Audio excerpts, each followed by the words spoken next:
And I believe we are live. Hello, everyone. My name is David Chen from youtube.com/DaveChensky. We are here on Patrick Willems' channel, I hope, to discuss his latest round of videos. And yep, we are live. Okay, great. I'm seeing it. So, Patrick Willems is the man behind the channel and the channel behind the channel. Patrick, how are you doing today, man?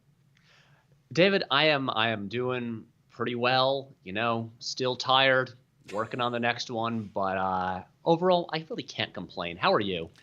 I'm okay. We had a great Thanksgiving. I think that the last one we did of these was like a few weeks ago. So Thanksgiving happened since then, right? Or right around then. And we had a great Yeah. Thanksgiving, gearing up for a pandemic, socially distanced Christmas. So in Seattle here. And so, yeah, battening down the hatches for what's going to be a very challenging December and January. But other than that, still enjoying the videos, Patrick. Still enjoying the videos.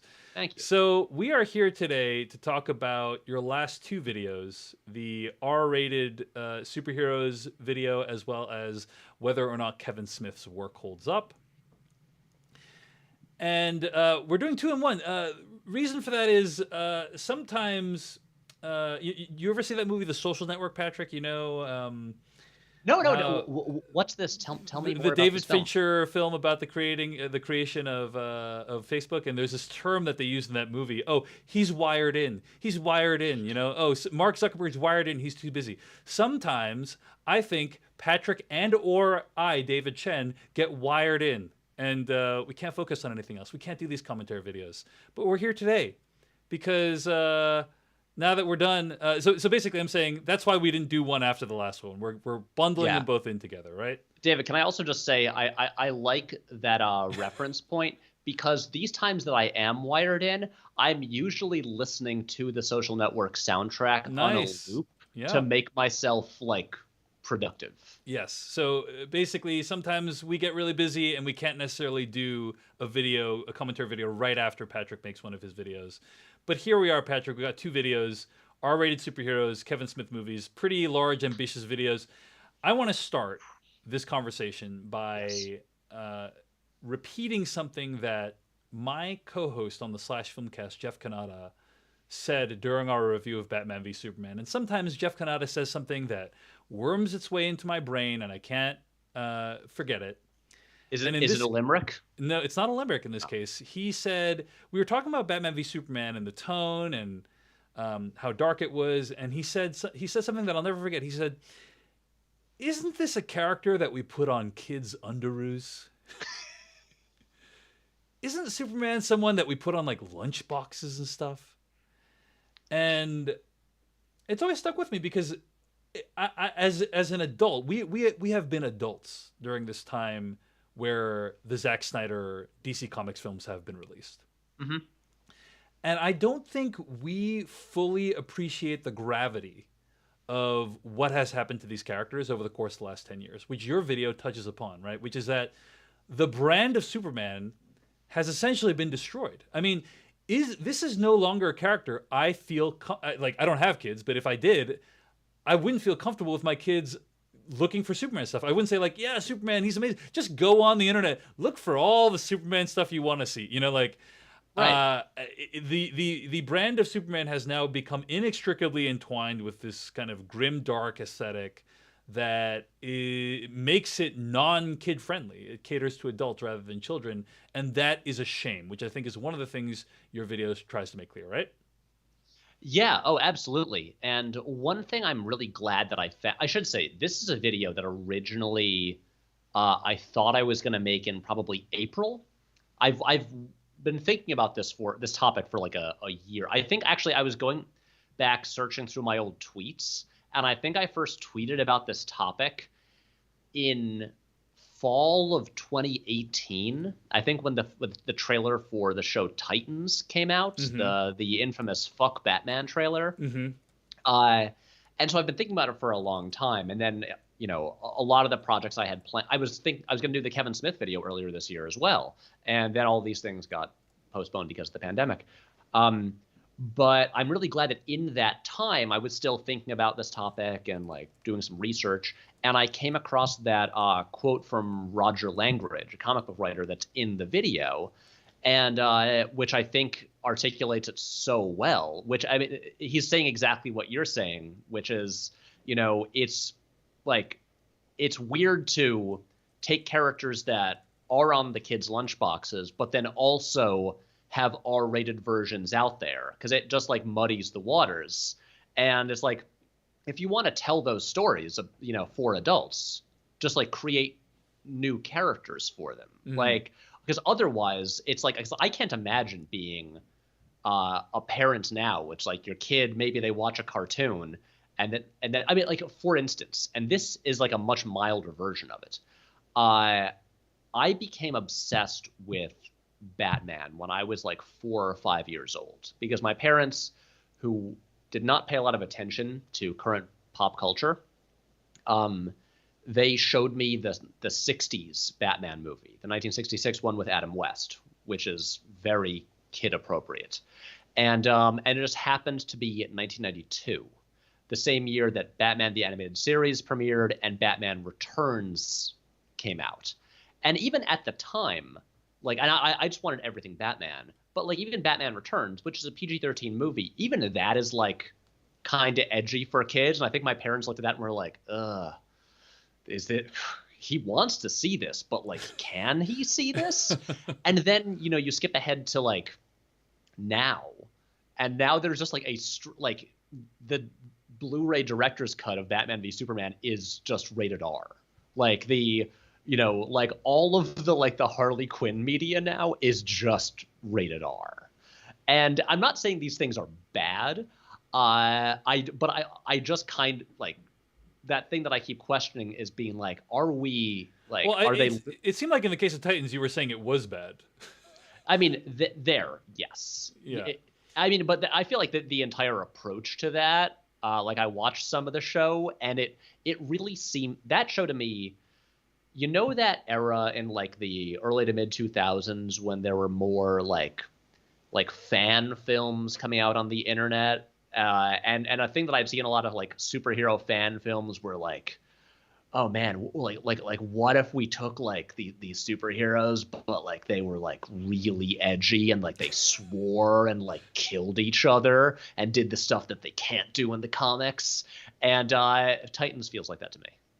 Yeah. But my sense was not overall you hate the new films unequivocally. I think it's more just like you wanted to pause and reflect on what we've lost, right? And yeah. I appreciated that, because it's like, yeah, I think we haven't fully grasped what we've lost by not having. But at the same time, it's like, it's not like there were necessarily. It's hard to go back in time and think like, what would the version have been that would have been good, right? Like an all ages Superman, an all ages Batman. I guess the earlier films were that, right? Like the Donner films and the Tim Burton Batman. I guess those were like kind of all ages comparatively, right? I would say so. I mean, that's the thing. You even look at like the '89 Batman movie, and it got talked about as being like dark and gothic and stuff like that. That movie is basically just a cartoon. It's like a pretty wacky movie. Like I watched it a lot at age 5.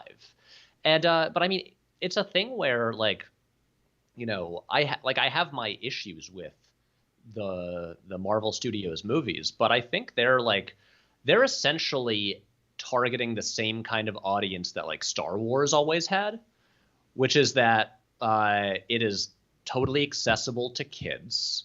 But also is engaged. I mean, it's like they're PG-13 movies, but kids, like the MCU characters are all over like kids' backpacks and stuff like that. It's like it's pretty kid friendly. Well, what about the argument, Patrick, though, that we already have tons of those movies? The stuff that you said is good, right? That stuff, the Marvel stuff, the stuff that appeals to kids, all ages, family appropriate. We already have tons of that. It's arguably the most successful kind of movie in our lifetime, right? Right. Why not leave some room for the R-rated stuff, right? Is your beef that with like fandom that demands it, or is your beef because it certainly can't be with the idea that there's too much of it, right? What do you think? Right. That's like, I think a lot of it, and I touch on this in the video, is kind of the fandom's demand for it. And it's funny to me that the argument that you'll hear a lot of, especially like passionate Zack Snyder fans give, is that they'll call like the Marvel movies like that kiddie bullshit with their like jokes for children, and that the DC stuff is the stuff that's for adults.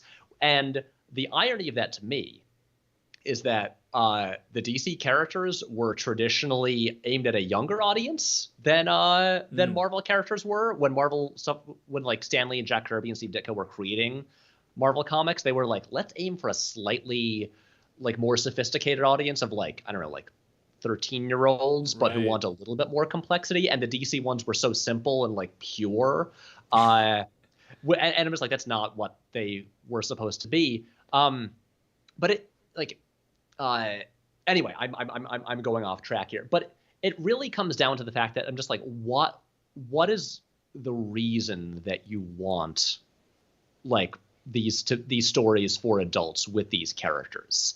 Is it like, because the thing is, there are like, you know, good, like more adult oriented, like Batman stories or whatever, but usually those adult oriented ones are like a smaller mini series that's not like the core, like the main super mainstream Batman book. It's like, and here's like an alternative thing as well. But in movies, because these movies cost so much money, it's like they can't have like, you know, the small indie adult Batman movie off to the side. It's like that because they only make so many of them.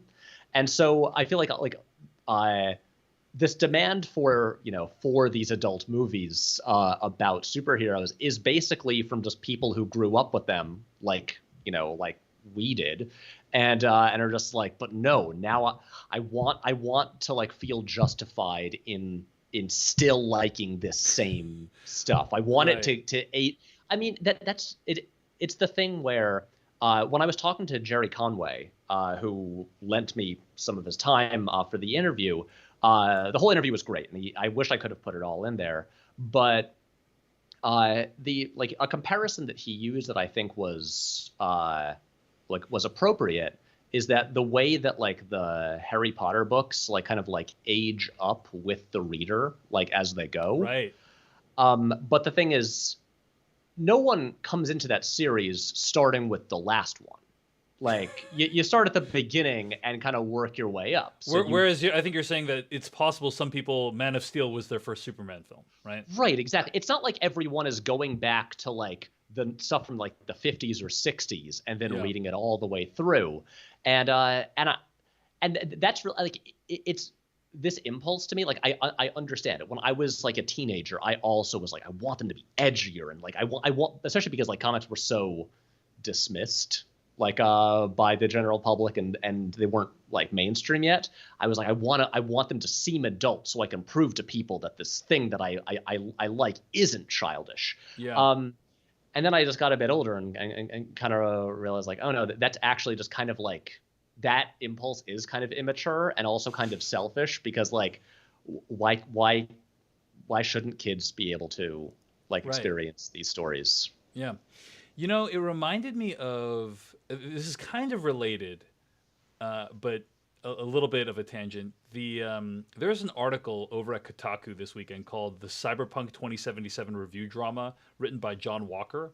I just started reading it this morning. Yeah. Yeah, I tweeted it out last night on my Twitter account, and it first of all, 99% of it applies to movies. It's about this game called Cyberpunk that came out this weekend. Now, for those who don't know, because I think a lot of people watching this channel might just be film fans, they might not even follow video games. Cyberpunk is probably one of the biggest video games of the last 10 years, just in terms of like the amount of hype, the amount of money spent on the game, the amount of pre-orders. Like it's a massive cultural phenomenon in the video game space. Mm-hmm. It's probably like the equivalent of like maybe Avengers Endgame. I don't know. Maybe that's like overselling it or underselling it. Like let me put it this way. I pretty much don't play video games at all anymore. Yeah. And I am very aware of Cyberpunk. So in this article, so what happened this week was people dropped their reviews of Cyberpunk, right? And because of the way the press embargo works, you need to give reviewers the video game, you know, a week or 2 weeks before the game comes out, because you need to play the game for like 30 hours to understand how good it is. It's not like watching a movie. And reviewers came out with their scores, and a lot of them were rapturous, right? But some of them were like, "Oh, it's got a lot of bugs," which, by the way, is a true statement, and also something that can help consumers make a decision about this. So all the reviews were like pretty reasonable.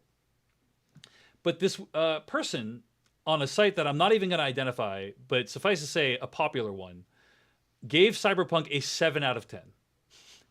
And the wrath of the heavens descended upon this human being, who, by the way, gave this game like an extremely reasonable review. Like, it was not a trolly like Cyberpunk sucked. It was like very like, hey, like it was good in this and bad and stuff. And then a this 7 person is a positive score.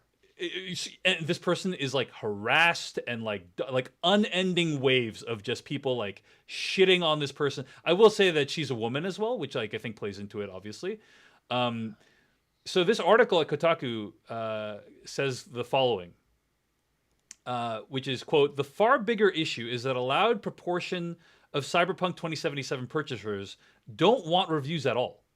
They want reassurance. They paid for this game 2 years ago for whatever illogical reason, for no gain, no extra content, no early access, no bonus items, and they want to know they did the right thing.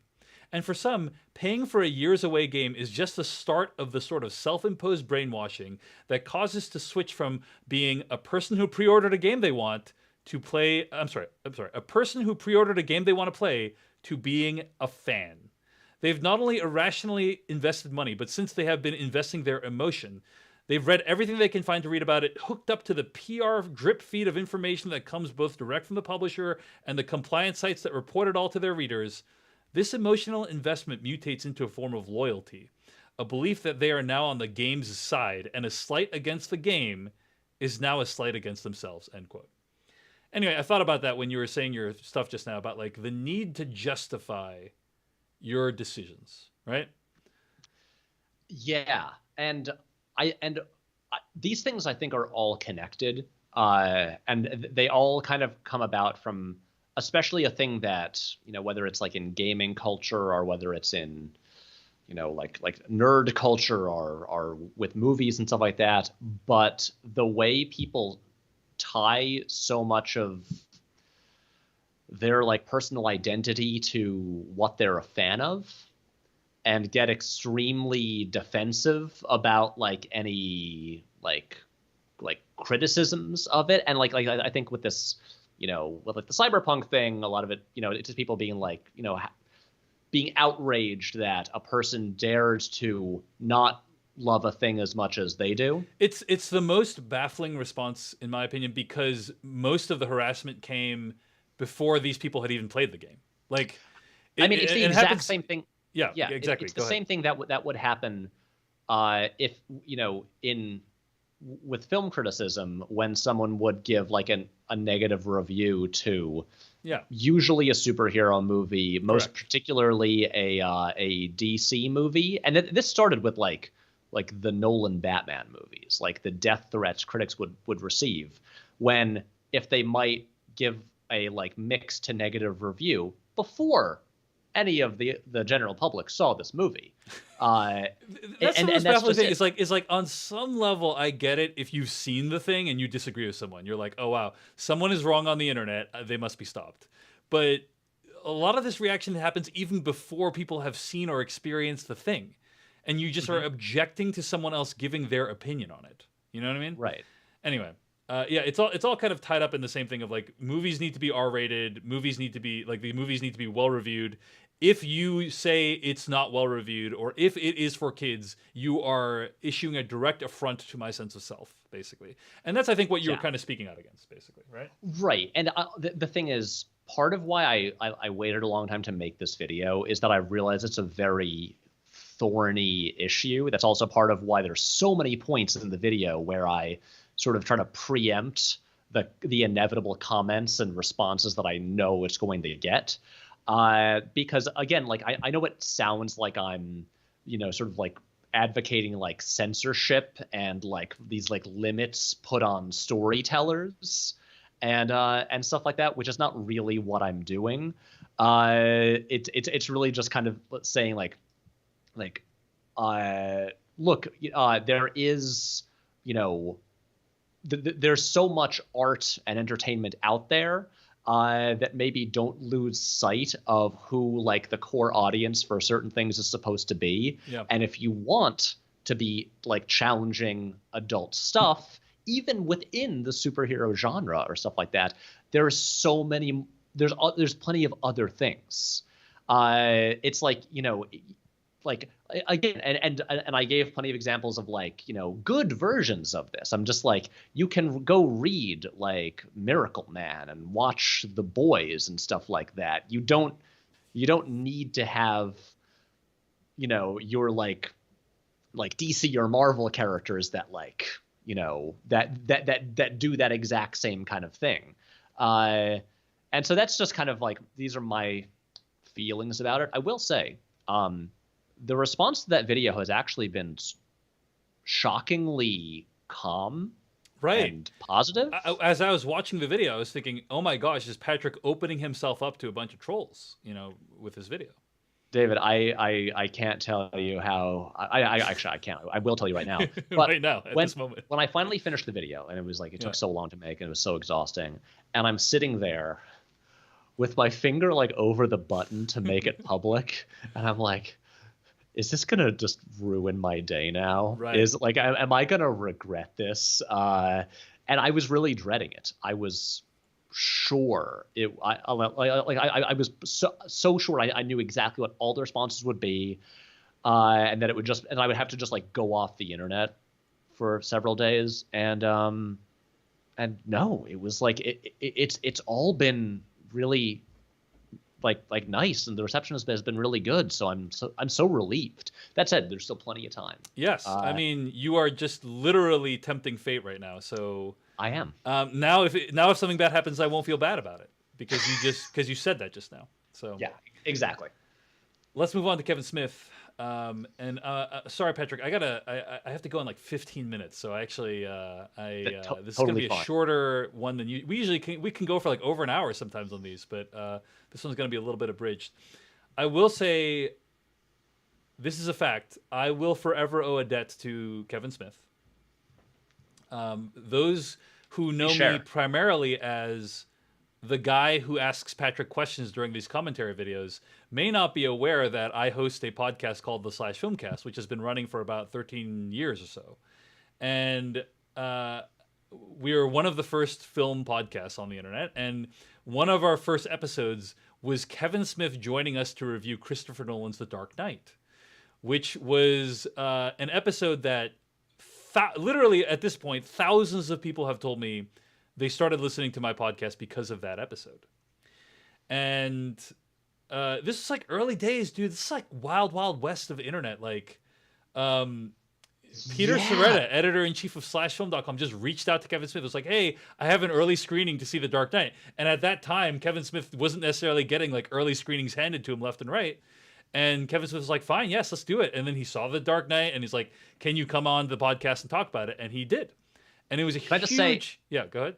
David, in the vast Kevin Smith research I did for this video, I was reading like sections in one of his books, like one of his like memoirs, and there was a part where he was saying, "Yeah, I went to see The Dark Knight. Peter Serretta from Slash Film got me into this screening." So he wrote about this. So basically, what I'm saying is, like, no matter what he has done since then, I'll always be grateful that he helped me to, like, my podcast and a lot of the work I do online. Like, you and I probably wouldn't be talking today if like he had maybe we would be, but like, you know, he helped really give a jump start to the Slash Filmcast, and I'll always be grateful for that regardless of anything else he said since then. Now, one of the things that you indicated in your video is like there was a moment when Red State came out, which, by the way, I was a little bit disappointed you didn't cover Red State in the video, really. Yes, And I'll address that. yeah. So there's a moment when Red State came out where he did that whole stunt at Sundance, and I'm pretty sure I was there at like Whoa. in the room when he did it, and it was wild. Um, but a lot of critics turned on him at that point. They were just like, because he was so, like, I think your video undersells how against movie critics he was. The people that had supported him, like, people had like kind of nurtured this guy and like praised his movies, and like I would say at least partially because of critics that he became a success, and he just came out against them guns blazing in a way that really ruffled feathers and like hit people deep, like in a really, people were really upset by it. Now, I personally didn't take it all that seriously. It was just like, whatever, he's a filmmaker trying to get his movie seen. But the whole Red State thing was like, to me, divides his career into like a before and after. That's like how I think about it. But tell me about some of your research in that moment. So the thing is, that moment, I was definitely not at Sundance, but I remember following the talk about it, just like from like, reading a lot of film criticism and reading reports of it by people who were there. And that really soured me on him. Yeah. And for a lot of people, yeah. Yeah, and that was the kind of the moment where I realized, like, oh, I have been kind of losing interest in this guy already, and now I'm just like kind of turned off. And I haven't, the last, until in terms of the chronology of his career, with the exception of Jay and Silent Bob Reboot, I haven't seen any of his movies after Zack and Miri Make a Porno. And I will say, I will explain why I did not cover Red State or those other movies. Yeah, Red State, Tusk, and Yoga Hosers, right? Yeah. Right. But then even also like Cop Out. And I didn't really talk about Zack and Miri. Because I specifically like want the point of this video, at least for me, and I will see how, like, I don't know if I succeeded or failed at this, but like the purpose was not to do another kind of Coppola style like full career narrative. This was kind of like just like a personal thing for me, being like, I used to really care about this set of movies, and I want to see what my response is to them now, because they used to mean a lot to me. Yeah. And the other ones that I that's why I kind of cut it off with Clerks 2. And I did watch Jay and Silent Bob Reboot, but that was because it was him returning to these characters in the way that like I was I cared about those characters as well. And so like the thing is, I still, in the near future, I think I'm gonna at least watch Red State, which I am curious about, but it just didn't really fit into this narrative, and into like the point of the video, and because I had no relationship with that movie. And I will say, I know that's the one that a lot of people are fond of. I think the problem, like Red State, I think it very much could have been this new, like, chapter in his career, like a new path for him to go down. I think the core problem there is the way it was released. And I think he shot himself in the foot. It's possible. He's doing just fine. You know what I mean? He is. But I think you're right that like, I think Red State is actually legit good, and I was baffled by how lukewarm the reviews to Red State were. Like I was like, this is like next level. Like when I say this sometimes, where I feel like a filmmaker has leveled up, and what I mean by that is what they have made is so kind of such an advancement beyond what the previous thing was, that it's like I just think they have like leveled up. An example of this would be, I just finished watching Run, the new Anish Chaganty movie on Hulu, and I interviewed him for my podcast Culturally Relevant, and his previous film was Searching. Did you see Searching, the John Cho thriller? I have not seen either of these, and I need to. I Searching, heard good things. yeah, they're great. So Searching takes place entirely on computer screens, basically. Like it's like a screen life movie. You never leave the screens. And Run is a kind of thriller that happens inside like one or two locations with two people, one of whom is in a wheelchair. And I just felt like, wow, like to go from a movie that's just on screens to like now you're like in the real world doing live action, and the thrills are good, the set pieces are entertaining. It's like when like Quentin Tarantino made like Kill Bill, and there's like really wow thrilling action sequences, and so similarly, I felt like Red State was like, wow, this is. I did not know he was capable of it, right? Mm-hmm. And some of the sequences are so harrowing in it that are literally unlike anything else. Well, it's a little bit like Tusk, but like unlike anything else in his filmography. That I'm just like, man, if that movie had done better and he had really kind of went down that path, and just the mind reels at what could have been. You know what I mean? Yeah, what I think is so strange is that Red State, which seems like it was like artistically a step forward, was also the movie where he decided to like four-wall it and play exclusively to his fans. Exactly, because this seems like it could have been the movie that really like brought in like new critical respect and like like a potential new audience for him. But the way it was released was like you go to one of those like $100 screenings where it's like a whole Kevin Smith event. But if you don't go to that, then it went like straight to DVD. And so it kind of missed any opportunity to like just like get any traction and get seen by people outside of his like hardcore group of fans. And I think that. And then after that, because people just didn't see the movie, then with his like the follow-up ones, it's like, again, I have not seen Tusk or Yoga Hosers, so I'm speaking with simply what I know about them, but they seem like movies that were like almost constructed as like jokes, like for his audience. And like the way he talks about them, he never seems to take them very seriously. And again, like I rarely hear of people, like the only people I hear really speak positively about them are people who are just like still really like diehard Kevin Smith fans. And so yeah, again, I haven't seen those movies, but it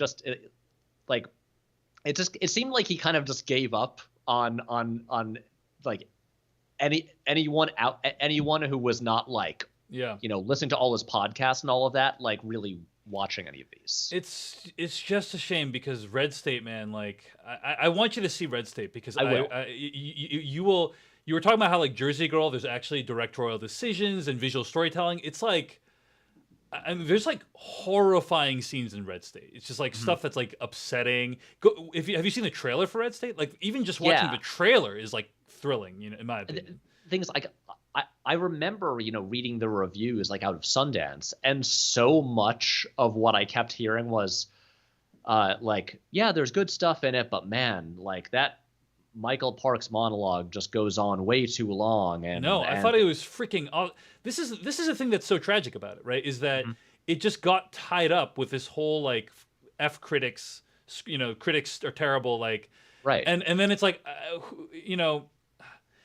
when you're directly defying people, it's like it's reasonable to expect that they will not be happy with you. Like when you're impugning them and their profession. They might not be happy with you. That said, I still really enjoyed that movie. I thought it was hugely underrated. Anyway, all right, I gotta go. I will watch it. Check it out. I want to hear what you think. We got a couple questions in the chat, and then we got to actually go. Yeah, sure. But there is a question about Jerry Conway and like putting the whole chat on this channel. Like you've done that kind of stuff before. Any reason you wouldn't do that with this one?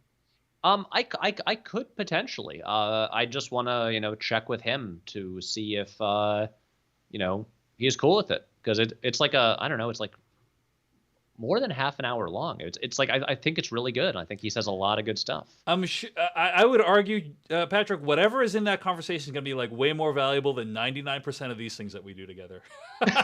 No, You're probably right. I'm being a little facetious, but I think people will like to see it, and it feels like you're using this channel for that kind of stuff. So I'll give that a little +1 as well. Why no mention of Wortham and Comics Code? In my opinion, their effect on the infantization of mainstream superhero comics for decades and public perception of comics can't be overstated, says Eric. That is one of many things that I considered including in the video, and I felt like it wasn't going to add a whole lot to it, because the thing is that the Comics Code really kind of it came after the creation of like Superman and Batman. It came like before the creation, it became so early on in like the existence of superhero comics that I feel like it didn't necessarily like change them. It was just kind of like, it just sort of, if anything, it just led to like the boom in the genre, because those stories like were allowed by the Comics Code, and I personally don't think it factored very heavily into the evolution of superhero movies. I think it's more significant just in terms of like arriving at the very big, like at the dawn of superhero comics. So, all right, let's do 2 other quick questions, and then we got to peace out for today. Jimmy Jonathan Lee says, what other comic creators would you like to interview in your videos? It would have been cool to talk to Alan Moore. Yes. Considering how many interviews. He does tons of press all the time, so I'm sure you're going to get him on anytime. He loves it. I mean, he loves it. Yeah, he just loves talking about. He just loves talking. Yeah, he loves it. Honestly, there's a lot of them. There are. I don't really want to name names, because there are comic creators who I know personally who I considered talking to for the video, and then I got so much from Jerry Conway that I was like, I think I'm set with this. But look, I'm really grateful to like just know a bunch of people who work in comics, and it's quite possible that at some point I'll talk to more of them. Virtual Boy 500, last question. Any thoughts on the original deleted ending of Clerks? I don't know what it is. The original deleted ending of Clerks. Okay, well, that's a weird one to end on then. Yeah, sorry. I wish I had that 10th anniversary DVD. I'm sure it's on YouTube, actually. Let's end on this one. Hope this doesn't come off as a backhanded compliment, but I feel your acting has gotten much better recently. Is there anything particular you're doing? I have never thought of myself as a remotely good actor. I just do it because I kind of have to. Look, if anything, I mean, it's the same thing as like I know that I am like better at talking on camera, even just like to the camera for the essay stuff, than I used to be. You just do it more and more, and you just become more comfortable with it. It is like any other skill. All right. Well, great advice for aspiring actors out there and video essayists. This is going to do it for us today. Thank you so much for tuning in. I am David Chen. You can find my work at youtube.com/Dave Chensky. That's Dave Chen, SKY. Patrick and I relatively frequently make stuff together at my Patreon, my podcast, all that stuff. But check me out on YouTube. And also, of course, subscribe to this channel if you enjoyed this video. And check out Patrick's other videos at youtube.com/Patrick H. Willems. Patrick, take us out. Everyone, thank you so much for tuning in. Thanks for watching the videos. Really appreciate like you sticking with us through all of this. David, thank you for chatting with me as always. And one more video coming like for 2020, and it's gonna be a good one. Oh yeah.